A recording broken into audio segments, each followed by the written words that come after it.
بسم اللہ الرحمن الرحیم الرحمن الرحیم وَتُوبُوا إِلَى اللَّهِ جَمِيعًا أَيُّهَا الْمُؤْمِنُونَ لَعَلَّكُمْ تُفْلِحُونَ۔ معزز سامعین کرام، حاضرین جمعہ، اللہ رب العالمین کا بہت شکر احسان ہے، اس نے ہمیں اشرف المخلوقات میں سے بنایا، ایمان جیسی لازوال دولت سے ہم کو مالامال کیا۔ وہی اللہ ہے جو واحد ہے، یکتا ہے، بے مثل لا شریک ہے، اسی کے قبض قدرت میں موت و حیات ہے۔ اس اللہ رب العالمین کی جتنی بھی تعریف و توصیف، کبریائی، بڑائی، بزرگی، برتری، حمد و ثنا بیان کرے کم ہے۔ اس مختصر حمد کے بعد آپ نامدار سرور کائنات شفیع الذنبین رحمت للعالمین جناب محمد مصطفیٰ صلی اللہ علیہ وسلم پر لکھوں کا لانگن درود و سلام نازل ہو صلی اللہ علیہ وسلم۔ معزز سامعین کرام، حاضرین جمعہ، آج کا خطبہ جمعہ کا عنوان ہے توبہ و استغفار کی فضیلت۔ اس لیے کہ اس ماہ مقدس کے آخری ایام میں ہماری زندگی کے قیمتی لمحات گزر رہے ہیں اور آخری عشرے کا آغاز ہونے جا رہا ہے، لہذا ہمیں کثرت سے توبہ استغفار کرنے کی ضرورت ہے۔ اور آج حالات بڑے نازک دور سے ہم گزر رہے ہیں، ہمارے دل و دماغوں میں کرونا کا خوف بٹھایا گیا ہے، لہذا ہم آنکھوں سے دیکھ رہے ہیں، کانوں سے سن رہے ہیں، اس لیے بے خوف ہو کر اپنے ان مخصوص ایام میں، مقدس ایام میں کثرت سے توبہ استغفار کریں۔ لہذا اللہ رب العالمین سورہ نور 31 نمبر کی آیت میں ارشاد فرماتا ہے وَتُوبُوا إِلَى اللَّهِ جَمِيعًا أَيُّهَا الْمُؤْمِنُونَ لَعَلَّكُمْ تُفْلِحُونَ۔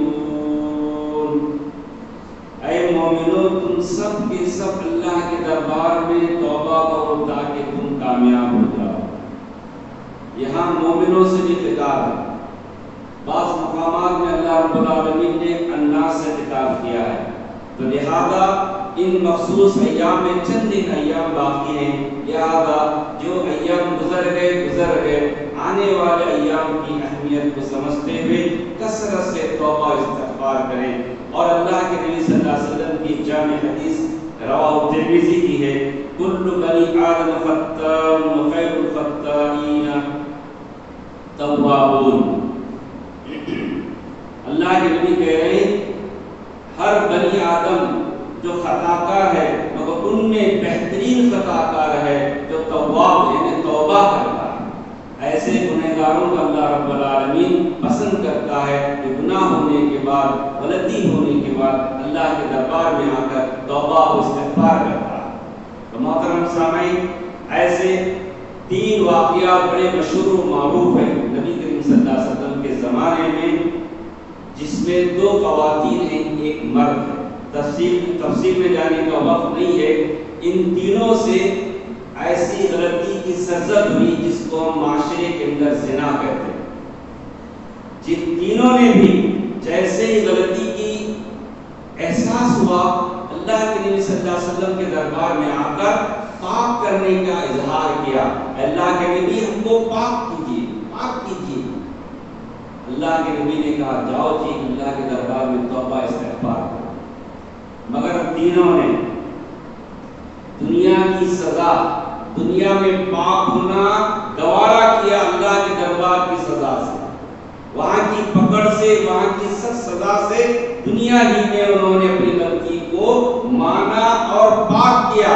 اللہ کے نبی نے تینوں کو سنسار کرنے کا حکم دیا، پتھروں سے مار مار کر ان کو سنسار کر دیا، اور تینوں کے تعلق سے کہا کہ انہوں نے ایسی توبہ کی کہ اللہ نے ان کی عوض میں 70 آدمیوں کو یا کسی ظالم کو اللہ رب العالمین ان کی توبہ سے ان کی مغفرت کر سکتا ہے۔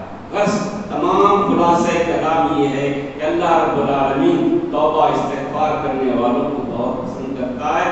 اس دور میں ہماری زندگی کا جائزہ لیں کہ ہم کتنے گنہگار ہیں اور کتنے توبہ اور استغفار کر رہے ہیں۔ لہذا اللہ رب العالمین نے قرآن مجید میں فرمایا سورہ توبہ 114 سورتیں اس سے پہلے بھی سنا، ان سورتوں میں ایک سورت کا نام ہے سورہ توبہ، اسی کی آیت ہے 104 نمبر کی۔ اللہ تعالیٰ فرماتا ہے أَلَمْ يَعْلَمُوا أَنَّ اللَّهَ هُوَ يَقْبَلُ التَّوْبَةَ عَنْ عِبَادِهِ وَيَأْخُذُ الصَّدَقَاتِ وَأَنَّ اللَّهَ هُوَ التَّوَّابُ الرَّحِيمُ۔ آپ لوگوں کو معلوم ہے أَلَمْ يَعْلَمُوا أَنَّ اللَّهَ هُوَ يَقْبَلُ التَّوْبَةَ عَنْ عِبَادِهِ، آپ لوگوں کو معلوم نہیں کہ اللہ رب العالمین اپنے بندوں کے گناہوں کو معاف کرنے والا ہے، توبہ قبول کرنے والا ہے اور ان کے صدقات کو بھی قبول کرنے والا ہے۔ بے شک اللہ تواب و رحیم۔ جب معلوم ہو رہا ہے کہ اللہ تعالیٰ توبہ کرنے والوں کو پسند کرتا ہے، قبول کرتا ہے ان کی توبہ کو اور استغفار کو پسند کرتا ہے، تو لہذا ہم کو چاہیے کہ کثرت سے اللہ رب العالمین کے دربار میں توبہ کریں۔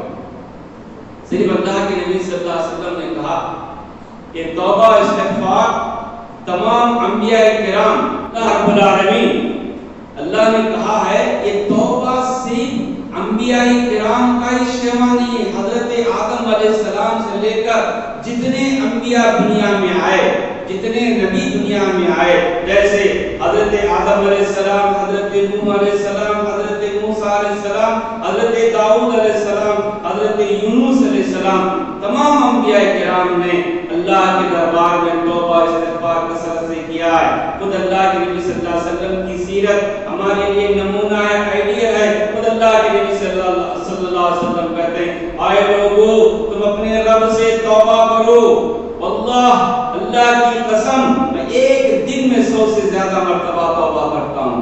اللہ کے نبی صلی اللہ علیہ وسلم نے بھی توبہ استغفار کیا، تمام نبیوں نے بھی توبہ استغفار کیا، تو ہمارے لیے ضروری بنتا ہے کہ اس دور میں، اس پرفتن دور میں کثرت سے توبہ استغفار کریں۔ محترم سامعین، اسی طرح اللہ کے نبی صلی اللہ علیہ وسلم نے حضرت ابو بکر رضی اللہ تعالیٰ عنہ کو توبہ استغفار کی اتنی بہترین دعا سکھائی اور کہا کہ اس دعا کو تم ہر نماز میں پڑھو، اور آج بھی الحمدللہ تمام مسلمان اپنی نمازوں میں اس دعا کو پڑھتے ہیں۔ اللہم انی ظلمت نفسی ظلما کثیرا ولا یغفر الذنوب الا انت۔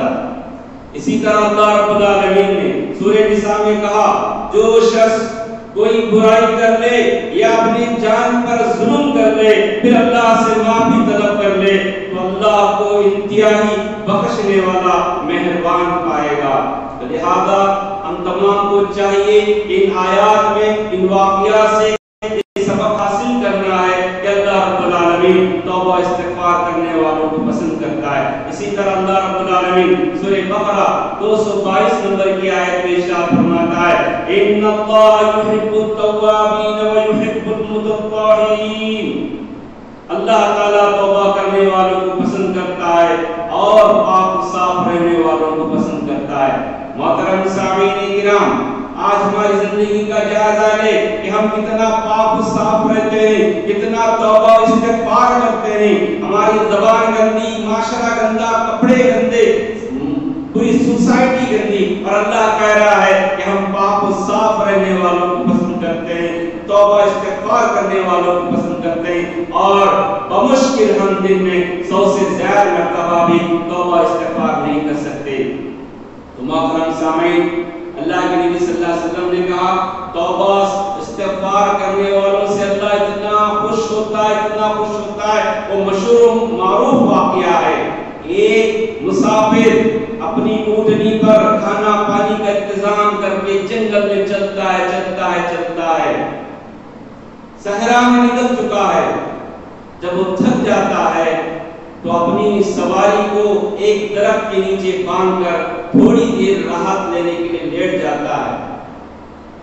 جب آنکھ کھولتا ہے تو اس کی اونٹنی ماں ساز و سامان کے، کھانا پانی کے غائب ہو جاتی ہے، تو لہذا اتنا پریشان ہوتا ہے اور اس اپنے اونٹنی کو تلاش کے لیے جنگل میں نکل جاتا ہے۔ تلاش کرتے کرتے تھک جا کر پھر آ کر اسی درخت کے نیچے لیٹ جاتا ہے آرام کرنے کے لیے، آنکھ لگ جاتی ہے۔ اللہ کے نبی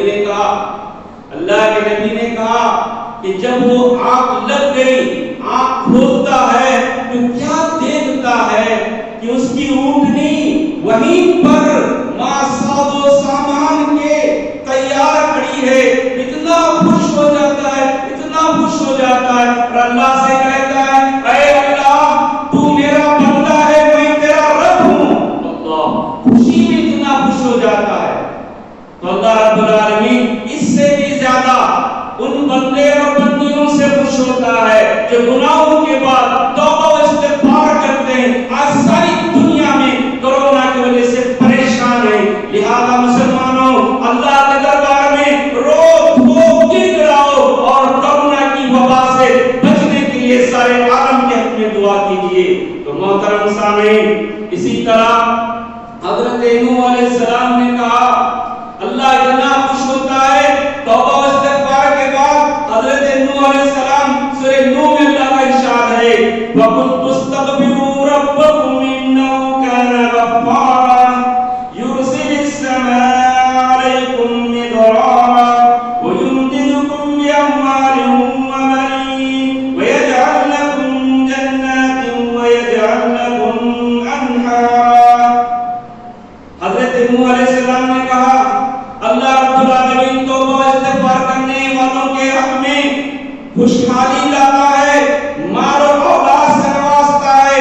حضرت نوح کہتے ہیں اللہ نے کہا تم سب اللہ کے دربار میں توبہ مغفرت مانگو، بے شک وہ بڑا معاف کرنے والا ہے، اور تم پر آسمان سے موسلادھار بارش برسائے گا، مال اور اولاد سے تمہاری مدد کرے گا، تمہارے باغات پیدا کرے گا اور نہریں جاری کرے گا۔ اللہ اکبر۔ دیکھیے دنیا میں تم خوشحال رہنا چاہتے ہو، اللہ کے عذاب سے بچنا چاہتے ہو، اور مال اور اولاد میں ترقی دیکھنا چاہتے ہو، لہذا محترم سامعین کثرت سے توبہ استغفار کرے۔ اللہ کا یہ واقعہ لکھا گیا ہے کہ ایک کسی نے آ کر آپ سے خیرسالی کا سوال کیا تو حسن بصری نے کہا کہ توبہ استغفار کرو۔ کسی نے فقر و فاقہ، کسی نے خوشحالی یعنی اس کے بعد خوش ہونے کا سوال کیا، تینوں احباب کو حسن بصری رحمہ اللہ نے توبہ استغفار کرنے کا حکم دیا۔ تو چوتھے نے سوال کیا حسن بصری رحمہ اللہ سے کہ آپ نے تینوں کو ایک ہی جواب دیا کہ توبہ استغفار کرو۔ تو امام حسن بصری رحمہ اللہ نے کہا میں یہ جواب اپنے طرف سے نہیں دیا، اللہ رب العالمین نے حضرت نوح علیہ السلام کو انہی آیات کی روشنی میں جواب دیا، میں نے انہی آیات کو ان کے سامنے پیش کیا۔ غرض کہنے کا مقصد ہے کہ آج توبہ استغفار کی سخت ضرورت ہے۔ محترم سامعین کرام، توبہ استغفار سے آنے والا عذاب بھی رک سکتا ہے۔ اللہ رب العالمین کا فرمان ہے وَمَا كَانَ اللَّهُ مُعَذِّبَهُمْ وَهُمْ يَسْتَغْفِرُونَ۔ جب تک وہ مغفرت کی دعا کرتے رہیں گے اللہ انہیں عذاب نہیں دے گا۔ لہذا محترم سامعین اپنی بات ختم کرنے سے پہلے ایک بات بتاؤں کہ توبہ استغفار قبول کرنے کے لیے کچھ شرائط ہیں، مختصر اشارہ کروں کہ توبہ استغفار قبول ہونے کے لیے سب سے پہلی شرط اخلاص ہو، شرمندگی ہو، ترک معاصی کا عہد ہو اور گناہ ترک کرنے کا پختہ عہد ہو۔ تائب یعنی توبہ کرنے والا توبہ قبول کرنے کے دروازے بند ہونے سے پہلے توبہ کر لے اور حقوق و عباد کی ادائیگی کر لے، جس کو تکلیف پہنچی، جس کا حق مارا گیا اس سے معافی طلب کر لے۔ لہذا ان تمام باتوں کو ذہن میں رکھتے ہوئے بقیہ ایام میں کثرت سے توبہ استغفار کرنے کی کوشش کرے۔ اللہ تعالیٰ مجھے اور آپ کو عمل کی توفیق عطا فرمائے۔ اے اللہ اس دنیا میں اس بیماری سے جہاں بھی پریشان ہیں یا اللہ ان تمام کو شفائے کلی عطا فرما۔ یا اللہ ڈاکٹروں کی جو کوششیں کر رہے ہیں یا اللہ ان کی دواؤں میں اثر پیدا کر دے۔ یا اللہ اس ہندوستان ہندوستان میں تمام عالم میں خوشحالی کا بحال کر دے یا اللہ جن لوگوں نے روزے رکھا خیرات و صدقات کی یا اللہ کے خیرات و صدقات کو روزوں کو شرف کو مجھے عطا فرما ہمیں جو بیمار ہیں کو شفا کلی عطا فرما جو اللہ کو پیارے ہوئے ہیں تمام مرحومین کو ہمارے ماں باپ کو آدم خان صاحب کو جتنے بھی اللہ کو پیارے ہوئے ہیں یا اللہ تمام مرحومین کو کروٹ کروٹ جنت الفردوس میں اعلیٰ علیم میں جگہ نصیب عطا فرما جب تک دنیا میں رہے اسلام پر پائیداری میں رکھے موت آئے تو کلمہ شہادت نصیب عطا فرما اے اللہ ہمارے مساجد مدارس مکاتب کی عیدگاہوں کی حفاظت عطا فرما یا اللہ ہمیں اتحاد اتفاق عطا فرما یا اللہ ہماری دعائیں ہر ایک کے حق میں قبول فرما آمین یا رب العالمین.